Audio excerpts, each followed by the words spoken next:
guys, pabalik na tayo sa trabaho natin ngayon. So matulog muna tayo ngayon kasi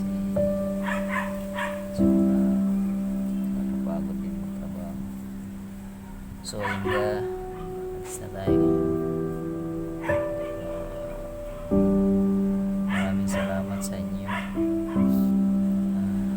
Sana subaybayan nyo ang aking video kasi yan lang ako naka-start sa video kasi medyo maraming struggle sa buhay.